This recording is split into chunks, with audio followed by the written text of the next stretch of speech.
జట్లోని ప్రతి ఆటగాడి batting bowling రెండిట్లోనే రాణించాలని team India ప్రధాన కోచ్గా ఇటీవల బాధ్యతలు చేపట్టిన గౌతమ్ గంభీర్ ఓ సందర్భంలో చెప్పిన సంగతి తెలిసిందే. సీనియర్ ఆటగాళ్లతో సహా భారత ఆటగాళ్లందరూ ప్రస్తుతం ఈ విషయంపై గట్టిగానే దృష్టి పెట్టినట్లు కనిపిస్తుంది. శ్రీలంక పర్యటనలో టీ20 సిరీస్ ఆఖరి మ్యాచ్లో సూర్యకుమార్ యాదవ్, రింకు సింగ్లు బౌలింగ్ చేయగా వన్డేల్లో రోహిత్ శర్మ, శుభన్ గిల్ బంతిని అందుకున్నారు. ఇక జట్లో తన స్థానాన్ని సుస్థిరం చేసుకోవాలని భావిస్తున్న శ్రేయస్ అయ్యర్ సైతం తన బౌలింగ్ నైపుణ్యాలను మెరుగుపరుచుకునే పనిలో పడ్డాడు.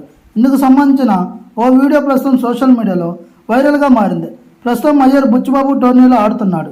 సర్ఫరాజ్ ఖాన్ నేతృత్వంలోని ముంబై జట్లో అయ్యర్, సూర్యకుమార్ యాదవ్లో ఉన్నారు. టీఎంసీతో జరుగుతున్న మ్యాచ్లో శ్రేయస్ అయ్యర్ బౌలింగ్ చేశాడు. అయితే అతడు అచ్చం సునీల్ నరైన్ తరహాలో బౌలింగ్ చేయడం విశేషం. నరైన్ అలాగే బంతిని దాచిపెట్టి ఆపై బాల్ను వేశాడు. ఇందుకు సంబంధించిన వీడియో వైరల్గా మారింది. భారత జట్టు సునీల్ నరైన్ లాంటి బౌలర్ దొరుకుతున్నాడంటూ నెటిజన్లు కామెంట్లు పెడుతున్నారు. కాగా కోల్కతా నైట్ రైడర్స్ తరపున శ్రేయస్ అయ్యర్, సునీల్ నరైన్లు కలిసి ఆడుతున్న సంగతి తెలిసింది. అయ్యర్ నాయకత్వంలోని కేకేఆర్ ఐపీఎల్ 2024 విజేతగా నిలిచింది. శ్రీలంక జరిగిన వన్డే సిరీస్కి ఎంపికన్న అయ్యర్ దారుణంగా విఫలమయ్యాడు. 3 మ్యాచ్ల్లో కేవలం 38 పరుగులు మాత్రమే చేశాడు. సెప్టెంబర్ 19 నుంచి భారత జట్టు బంగ్లాదేశ్తో 2 మ్యాచ్ల టెస్ట్ సిరీస్ ఆడవలసి ఉంది.